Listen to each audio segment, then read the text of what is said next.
Welcome to episode 69 of We Have Issues. Steven decided to get spicy for this episode, and I can't explain it. So I just want everyone to know. That I did not put this hat on because it's episode 69. I literally just grabbed it. I'll have everyone know. Right before I hit record, Steven was like, "It's episode 69, baby. I gotta bring the heat." I was like, "Oh yeah, do you, Steven?" He was like, "I do." I gotta bring in that Darkwing Dirk, if you know what I'm talking about. Okay, you're hitting us high and low, Steven, same time. High and low. Just you can't. You're coming and we're going. Hello, I'm Anthony. And I'm Stevie Wildcard. I can't even put my like just seeing like the little image of the purple hat. Like I literally can't even. And like I was singing, I was like playing like some Deer Hunter before like we got on, so that's why my voice is all like sounding like crap right now. No, I think what you mean is like sultry and smooth. You sound like you have a wallet that full of money that shouldn't belong to you. What I'm saying, Steven, is that your pimp hand is strong, and I appreciate it. But every week, Steven and Wildcard and I get together, and we do our best to just pimp out our problems to other people. Steven, what are you doing to me? My brain is broke. I don't know, man. Okay. The crazy coincidence of this being episode 69 and me just randomly putting this hat on, though. I need people to understand that Anthony just made a joke. I really did not plan this hat at all. Like it was just near me. It was near Leonardo and Rocksteady over here, and I grabbed it and I put it on because I didn't like the way my hair was parted. And this is what we're doing now. Every week, this is what Steven looks like. If you've never seen our podcast before, this is my best friend. I was like, who should I start a podcast with? And someone was like, is it going to be a video podcast? I was like, yeah. And they were like, oh, Steven, he does the hat thing, remember? And I was like, oh, of course, yeah. Steven, the hat thing. So every week, they call him a pimp named Wildcard is what they call him in the streets. And yes, you do have to say a pimp named every single time. But yeah, every week, a pimp named Wildcard and I get together and we do our best to just get rid of all of our issues, get rid of all of our problems, or at least talk about them and figure out how to get something done in the world. Most recently, we've been making as many comic books as we could possibly make. Steven, we made a semi-autobiographical time travel graphic novel musical, and it freaking did awesome. Now we're working on a fantastical, supernatural, golem, coming-of-age, young adult, dark fantasy book that's really coming together. It's called Deathless, and dude, I'm excited as heck for it. Every week we have some sort of plan on what we're gonna do, and we talk about it a little in the beginning, little in the end, and then in the middle is a bunch of nonsense. But for now, Steven, how did you do this week? So this week was obviously a busy week, so we did kind of aim low, and I did finish page 5. So I got page 5 completely done right here. So there's page 5. I like your whip sound for your pimp character. Yeah, did you see that? Yeah, that was a pretty good sound effect. Oh yes, I had a success this week. Awesome. Dude, I also succeeded. I got all of my writing done. I felt super good about it. Like I think it's coming together really well. Like I think the comic's gonna be amazing. I'm gonna give you so much stuff to draw that it's going to take you forever. I can't wait. I complicated the pages a little. You see me pushing the boundaries on these early pages, so you're just like, I'm just going to keep stretching this Stretch Armstrong, and I'm going to see how far you can go, because I wasn't expecting page 2, and then page 2 came, so now I'm going to see how far I can push this guy. That's exactly what's going to happen, Steven. And it's your hero's journey is going to just be stretching until you can't stretch any more, and then snapping back, and you're going to be you again. It's going to be beautiful. It's going to be amazing, and at no point will you rip or break or hate me. No, dude. So yeah, I got my writing done. You got your stuff done. I feel really good about it. Your page looks amazing. It says so much about a book when a page of just a bunch of people sitting around is intriguing and like makes you want to read the book. Like that's like you did a really good job with such a simple page. It's like it's mostly just characters standing around or sitting around doing very little, but there's a lot of character going on in those pages. Like if you look, you can see something about all the characters. Like they're all very strong individuals. What I'm saying, Steven, is I have a crush on those girls that you're drawing, Steven. I am. Em's looking really good. Yeah, yeah. Okay, I wasn't gonna specify, but I feel like both of us are crushing on Em, and it's gonna get dirty. Like it's not great. It is weird. It is weird that I was like. I came up with this character and I was like, yeah, she's going to be hot. And I gave him to Steven and he was like, look at this beautiful person I drew. And I was like, Steven, I think I'm in love now. I think I'm in love. Yeah, so Steven and I are dating a character together. We're a throuple. Steven and I. No, so yeah, dude, it's looking really cool. Like you said though, Christmas was super busy. Like I've been so busy this week and kind of stressed out, but like in a good, like not in a bad way. I did a pretty good job this year with Christmas of like getting all my gifts on time and like not feeling like overwhelmed or anything. All the things that are usually chaotic on Christmas. Yeah, all the things that are usually chaotic. I was just like, no, I got this, you know, and like I got all my stuff wrapped in time. Like it was all fine, you know. I wasn't like a last minute. I'm up till 3 a.m. and then like, you know, I was just good, and it was a really nice Christmas. Atlas had so much fun. So, dude, okay, how was it? Like, did you get the girls a bunch of random stuff on Christmas? Did you get anything you had to build, Steven? Did you accidentally buy anything, or did any? No. Okay. Although their aunt and uncle got them a blow up, like a bounce house that I just have to set up at some point. But yeah, they got them a bounce house. Okay. Like a 4-kid bounce house for my backyard just to cause me problems. Yeah. Okay. So similarly, I mean, not as bouncy, but like similarly, my brother, my son's uncle, got him something that had to be constructed. So my son, you know, looks at me on Christmas Day and he's like, "Hey, there's this Hot Wheels track that Uncle CJ bought me. Can you build this for me?" And I'm like, "Yeah, sure." Like, I got this. It's not a Lego. It's not like Lego set. I'm not gonna sit there with these tiny pieces. I sat there with tiny pieces for like an hour, Steven, because it wasn't just a couple tracks. Like what I was imagining was, oh, it's a couple tracks you snap together and it goes into like a dragon's mouth. No, it's like a whole garage with all these like spirals. Oh my gosh. It has like mechanical elements and all this stuff, and it shoots up and all this stuff. So I'm looking at this thing and it was like IKEA from hell. It was like I'll kill you. It was the worst.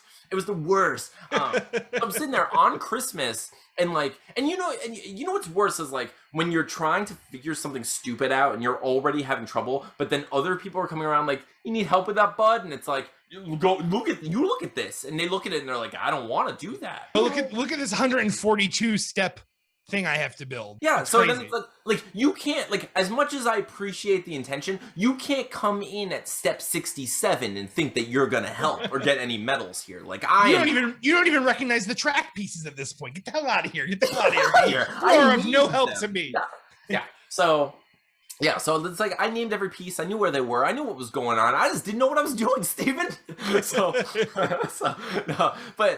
I eventually get this thing together and then find out that we don't have the appropriate batteries for this thing in the house because they're D batteries, and I just don't have those because nothing in my house carries those batteries. So I'm like, what? And then my son's like, "Can we go and get some?" And I'm like, "I refuse to go anywhere on Christmas. I won't do it. I refuse. I'm sorry. Like I can't be that person. I'm not going to go to the store and justify someone else having to work." You know, and like even though not everyone celebrates Christmas, it still feels like, nah, I don't want to be that person. Next day, I was like, I got it. I'm going right away. Don't worry. We're going to the store. So we go to the store, get the batteries, put the batteries in. As soon as we put the car in, only one car works on this freaking track. It's a track. It's supposed to be Hot Wheels, so it's interchangeable. So it's supposed to spin like this. Like it shoots a car up, and it's supposed to spin down the track and then shoot the car up again. It's like a perpetual motion machine of awesomeness as long as the batteries are running. You know, Steven? Every car that is not the car that it came with is a death machine. Like it's a bullet. It's a bullet. You put the car, and you can't even tell where it's gonna where it will fail enough to attack you. You know, so it'll just spin and just hit a wall, and it'll spin. Like we broke Hot Wheels. What? How do you break Hot Wheels? So they're pieces of metal. Yeah, dude. So it was this whole mess. It was crazy, but otherwise, Christmas went really well. I learned a little about myself, Steven, and I'm pretty proud. And I argue with myself about talking about this stuff because it's like anything else. Like, you know, when you ever stop to help someone push their car, and you're like, that was a good deed. Like you acknowledge it as a good deed. And you're like, I know that was a good deed. I don't need to tell anyone about this. It was a good thing. That person knows what happened. I know what happened. I did what was supposed to be done. End of transaction. You know, like human interaction. We don't need to bring computer and keyboard into this. Yeah, exactly. Yeah. God, I miss Mitch Hedberg. But Steven, so like I don't like to like brag about like good things I've done or good things I've like felt or like, you know, like choices or but I learned something about myself, and I was like, I'm glad this was my response because I know, like, a couple of years ago, I probably would have been a different human. Like, okay, so I'll tell you what happened. Christmas morning comes, right?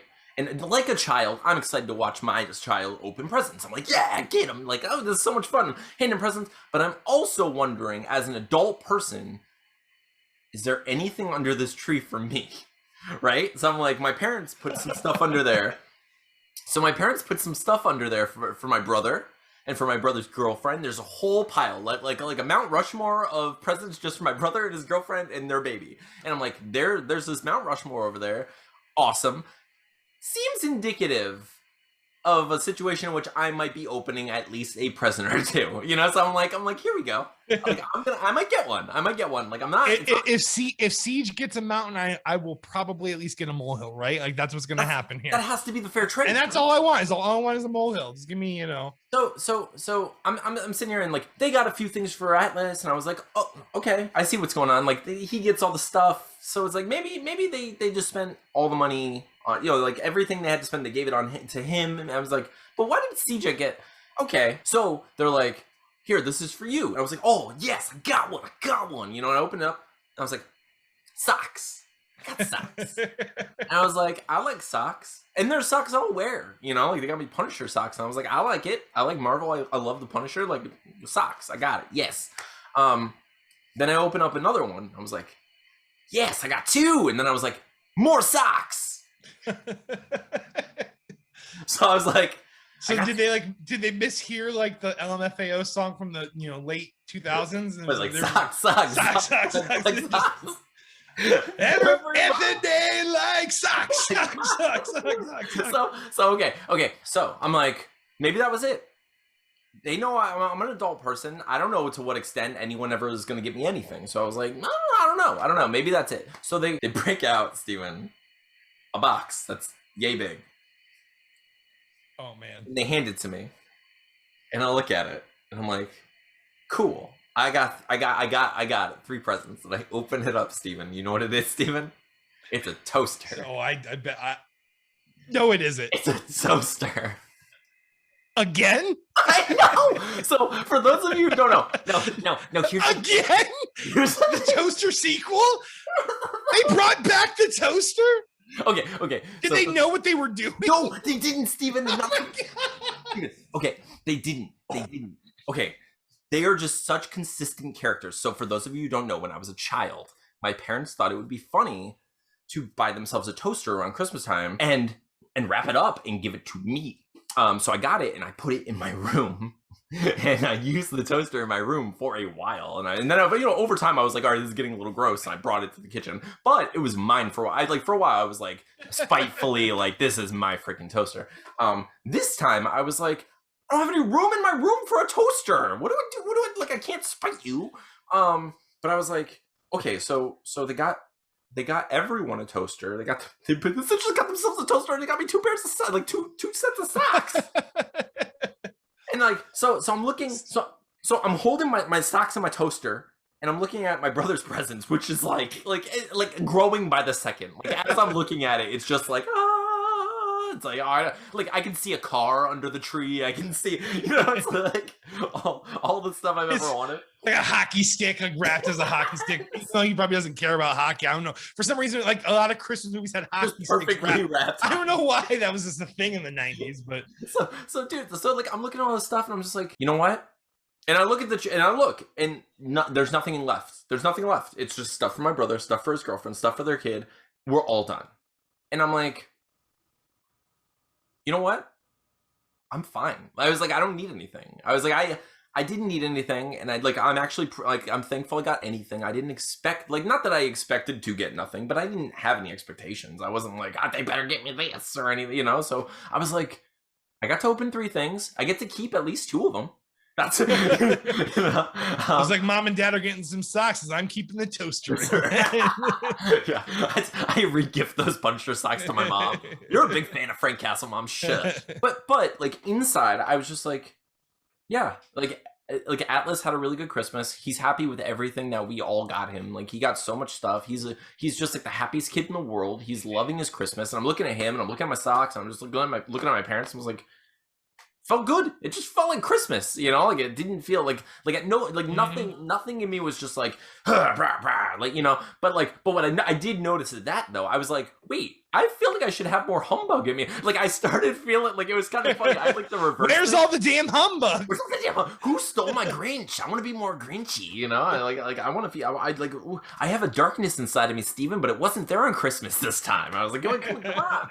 I want to be selfish and entitled. Give it to me. No, but it was cool. It was like I felt that, and I was just like, yeah, this is a good Christmas. Anyway, so I was like, thank you, and I give my parents a hug, went back, playing with Atlas and stuff. So I'm running around the house with Atlas. Like, my mom at some point, she's like, hey, did you like your Christmas stuff? And I was like, yeah. I was like, yeah, I like the socks. Thank you. I was like, yeah, thank you. And she's like, well, and she's looking at me, and she's like,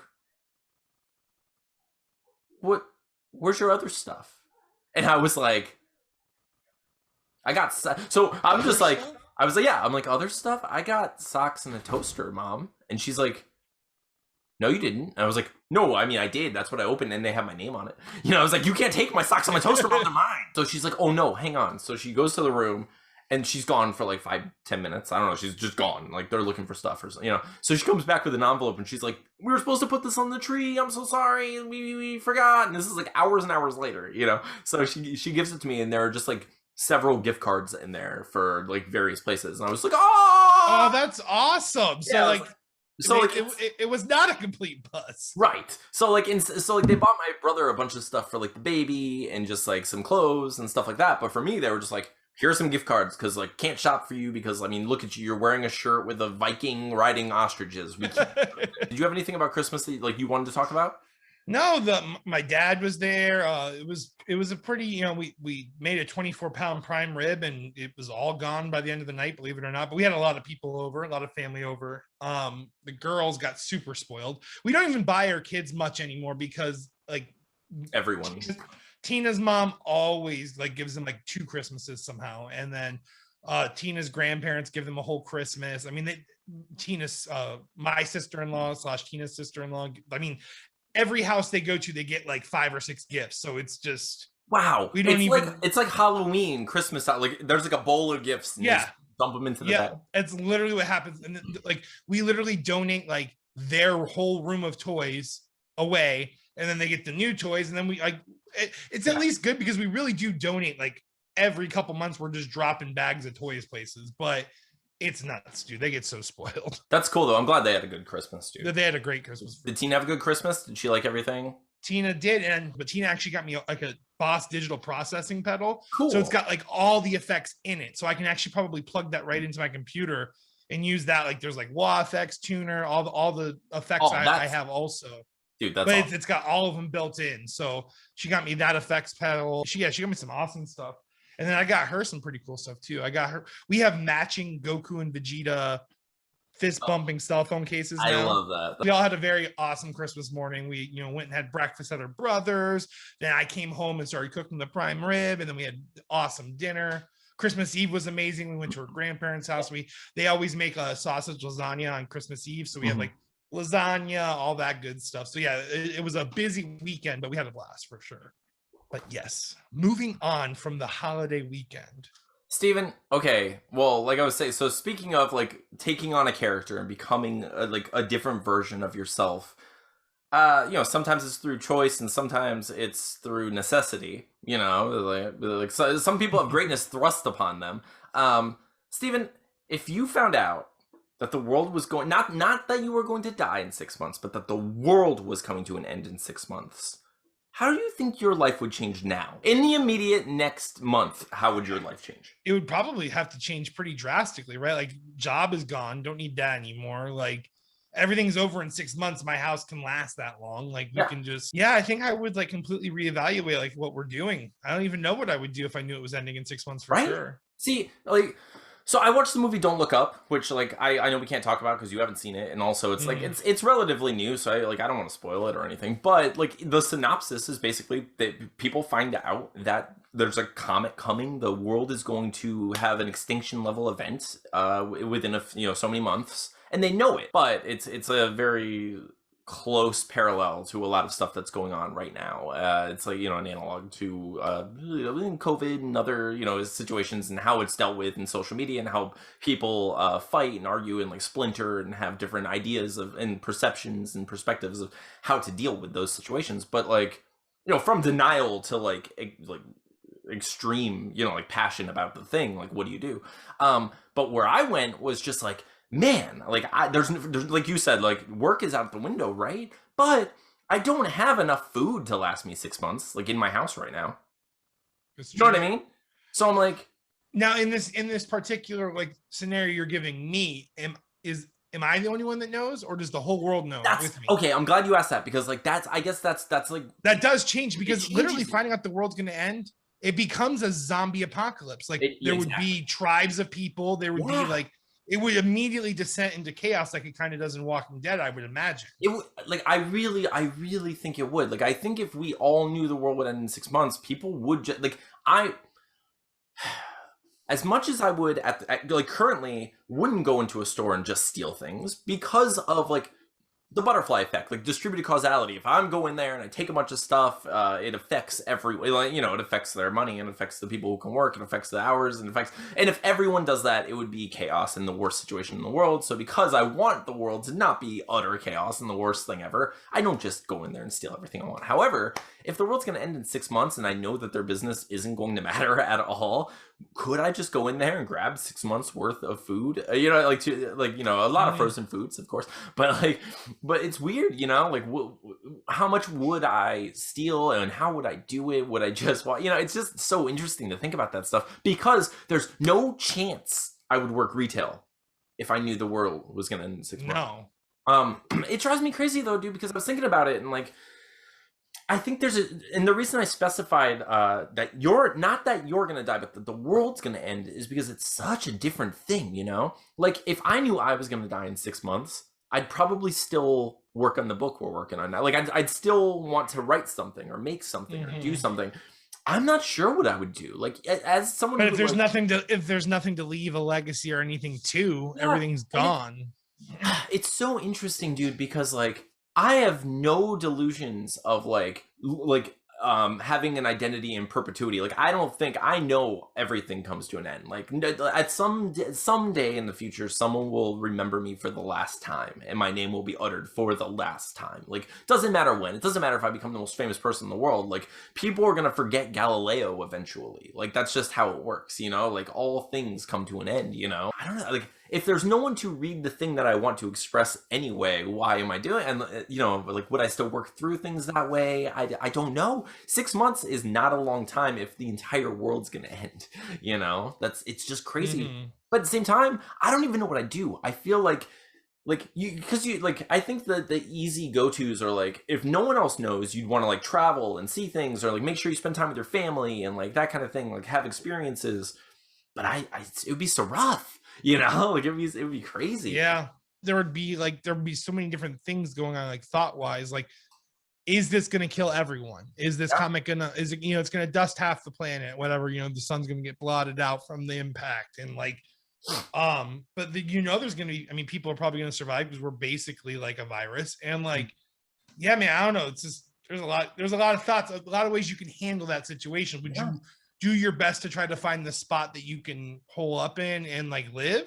Yeah. Would you want to live in a world post, like, because even if only half the world was obliterated by a comet, that would be absolutely life-changing. Like, life would never even be close to the same after that, You'd have no air conditioning, you'd have no electricity, you'd have no, like, you would have to fend for yourself in the worst possible way, and probably be mostly alone, if not forever alone, and then the Atlanteans would be like, first time, huh? Like, damn it, you were real this whole time. Gosh, yeah, dude, I don't, like, I was just thinking about it, because like I think about various apocalypse situations, like apocalyptic scenarios, like doomsday do's and don'ts all the time, but like when you think of the whole world just coming to an end, it's like, it's frustrating, because it's like, I don't know, like I can tell you how I would want to live in various versions of an apocalypse if like we aren't all going to die, or if it's just me dying. I'd be like, if it's just me dying, I'm not going to work. There's no chance, you know. Like if it's just me dying, like I'd still I would feverishly write everything I could and like come up with like, you know, as many things. I'd probably make like a movie in a weekend or something. Like I'd just do everything I could. And you know, it's funny because people are like, you know, you just live as if you're gonna die tomorrow. It's like I can't, because I have to pay bills and I have a son and I have a, you know, like you can't. And responsibilities that Yeah, I basically have to maintain the status quo if I'm not dying tomorrow. That's just how we yeah, that's how we have to live over here. So yeah, it is frustrating because like I feel like we do what we can, you know, and like I'm very proud of us, dude. Like I think that like this last week we had Christmas week, and you and I wrote and recorded like basically 2.5 songs. Like I did an acoustic version and another version, and we did a country like vampire Christmas song that sounds phenomenal. And you put together a what do you call it, lyric, you put together a lyric video for it and everything, and people seem to love it. So dude, it's just like, and on top of that, you got your drawing done, I got my writing done. Like what do we I mean, so Stephen and Anthony last year would not have accomplished all that 1 week, I don't believe. So I mean, we've definitely like gotten better. We're getting there. It takes a lot out of you to run like what you have to run in your life, you know, like between work and like your family and like your children, and it's a lot. But like I do my best to basically burn it on both ends. Like I'm up at 4:30 in the morning, drawing in the morning until I go to work, like every morning, like legit. I never not wake up after, you know, 5 is the latest I wake up every day of the week. And I'm up drawing because that's the time I get before my kids wake up, you know? So it's what you got to do until we like make it far enough to where we don't have to do the 40 hours a week at work. And then we're pumping out comics, you know, 1 comic a month at that point, if I can, you know. Oh yeah, that's what we're hoping to get to. I'm sure we're climbing that ladder. We're getting closer and closer as we're going. Like, and you're working so much faster than you ever have, really. And so much faster and so much more detailed too, somehow at the same time. So. Yeah, dude, people are really loving those pages, and like rightfully so. They look beautiful. That being said, Steven, what are we gonna do next year? What is our plan? Like, what are your New Year's resolutions, Steven? Ooh. How are we going to? I know, like, I think we're already doing great, honestly. Like, I think we're doing really great. I just want to know, like, what kind of stuff do you want to improve, both with the comic and just, like, personally, or, you know, whatever? I think for podcast resolutions, or, like, we have issues, or what we're trying to do resolutions, I don't think we can do it. But if we break it up quarterly and we start really pushing, and maybe if I get the characters down and we kind of got it going, I think we can get all 4 issues of Deathless out next year. So I think that's my resolution, is to get all 4. So that'd be what, about 88 pages done. And then that way we can release each individual and then 1 trade paperback by the end of the year, I think. That would be amazing, dude. That'd be beautiful. I mean, I'm definitely down to write as much as I possibly can and get that done. Like, I can't wait. We'll see how it plays out, but that's my goal at least. And if I fall short of it, is, you know, what is it? Practice makes progress or whatever. Like, we'll see how far we get, but that's definitely my goal. I want to get all 4 done. If we could get that done by October and then pitch our Vampthology in October for Halloween for people and like show and get people like interested, then I think it would be huge. I think people would really get into that around October. Like, or like, even if we started pitching it a little before October to try to, you know, get some of it done, it would be amazing. But that's like hugely ambitious. But similarly, like I want to get better at prioritizing a little bit, because like I do, like, you know, when Atlas goes to bed and I'm just like, this is my only time to get anything done, I feel like I always need like my acclimation time. Like I always need to kind of just like kind of like hang out and like get in my own zone for a minute. But what happens is I get too comfortable sometimes, and like I know I do. Like I'll sit there and I'll start scrolling through Twitter, and I'm just like, and I'll write some silly stuff, and then people will respond, and I'll like, and it's too much of like those endorphin pumps, like where I'm just like, I'm getting like little bits of like social rewards every once in a while, and then it just becomes addicting. It becomes addictive, and then I just want to stay there instead of doing the thing that's a little bit harder but a larger reward in the end. You know, so I want to try to. I know I still need that time. Like I still need to like like kind of dip my toe in the water and just be like, all right, I was a dad all day, I was working all day, and now I'm gonna be myself for a minute, and then I'm gonna write, and but I want to like I want to start being a little bit better about prioritizing and not getting sucked into social media, because like it's like Twitter really is like this big addiction, and like I don't like it, and I try to avoid it, and I notice I've been better about avoiding the like negative stuff lately, like the last couple months I've been much better at like just circumventing and just completely avoiding, hiding things I don't want to see, just creating my own little bubble and being like, what, this is what I want from social media. I don't need anything else, like I'm not here to hear opinions from people I don't like anyway, No. Dude, but I want to do that. I also want to start working out again. Like I started and then I stopped and I started and I hate that. And I want to start being better because, dude, I like you draw all the time, and but you at least work. You have like a physically. I lift rocks. You lift rocks. Yeah, it's true. But like, dude, but for me, I'm just like, I stand in place a lot at my work because I cashier a lot, or like, I walk, but it's not enough, Yeah. And I run around with my son, but it's not enough. I want to start like lifting and like feeling like I'm healthier. I don't feel healthy anymore. The 30s are rough, man. I can only imagine what the 40s are going to be too. I'm sure they get rougher, but I know. Well, that's what I'm like. While I'm like, dude, January's coming. I'm gonna be 36, which is official. Like, I guess I'm still technically mid 30s, but like, I'm heading toward that late 30s. Like, you can call me late 30s any second now, and I'm like here I am, like rock you like a hurricane. I don't want to fall into my 40s and my stomach like just fall out of my pants, and just like I don't want to become that guy. So I'm just like I'm gonna try to become like the best physical version of myself that like I want to be. I'm not here to pump anybody up or like go. I'm not training for the Olympics, as Jim Gaffigan would say. I just want to have I just want the Ryan Gosling. That's what I want. I want the Ryan Gosling like when he doesn't try that even that hard. Yeah, you know what I mean? Like not when he's in an action movie. Like when he's like not in an action movie. Yeah, right. Exactly. I want to do that. I need to figure out something with my novel too. Like I feel like the longer I go without working on it, the more I'm just never gonna like publish it. And I'm like, I would be so disconnected from it and everything. Yeah, so I'm just like, at some point next year, I want to sit down and just give myself a month of time. So those will be our New Year's resolutions. So what's in the immediate future for you, Steven? What are you doing next? Well, I'm going to try to get another whole. I want to try to get 2 more pages done. That's usually my goal every week. So I'm just going to continue to set that goal like I always do. And I'm going to aim for pages 6 and 7 to be done by next Monday. So awesome. I'm going to go for 4 pages this week to be a little more ambitious. I've been doing 3, but I think I can do 4 pretty easily. Yeah, so that's what we're going to do this week. I hope everyone has a happy new year. I hope you all had a great Christmas. Thank you for watching. Thank you for listening. If you're only listening on one of the various podcasting apps, please go subscribe on YouTube at youtube.com/wehaveissuespodcast. We're here. And if you're watching this right now, thank you so much. We really do appreciate you for joining us every single week. If you haven't heard our Vampire Christmas song, go check that out. Steven did an incredible job at putting that all together in a super short amount of time. It was short, yeah. It was like a day, really. It was like a day. Steven, you sent me. So Steven sent me. Steven wrote the whole, all of the music, put it all together. He was like, "You want to write the verses?" I was like, "Yeah, of course. Like, I'll write the verses." And he sends it to me. I expected to like get it done the following day, but I loved it so much. I was like, I'm just gonna do this right now, and I just like immediately wrote it all and just sent it to Steven. And the next morning he finished it up, and that was it. Like it was done. Video and everything. I don't know, man. Steven.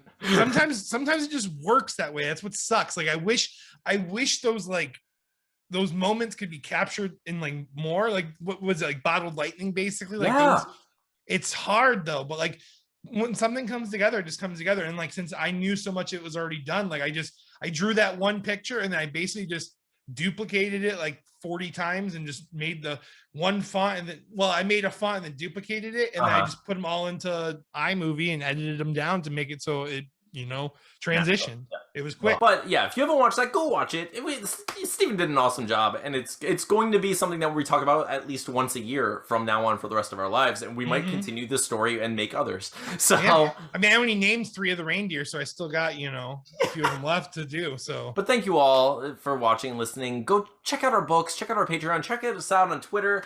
go follow Steven on Twitter. He always posts all of the pages for our comic and spoils everything ahead of time, but they all look amazing, so go check him out. No, but we really do appreciate you. We love you, and I hope you have a happy new year. Bye, everyone. We'll see you next week. I'm Anthony. And I'm Stevie Wildcard. This has been episode 69 of We Have Issues. Nice.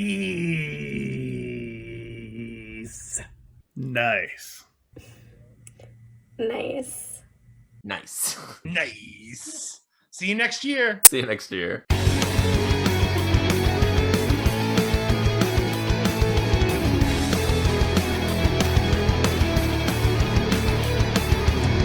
Even Spencer Gifts doesn't have this stuff. Okay, we've got nothing. They will eventually. They will eventually. Come talk to us, Spencers. What are you doing? I just punched my damn microphone twice in a row. Take that, Mike. Hand strong.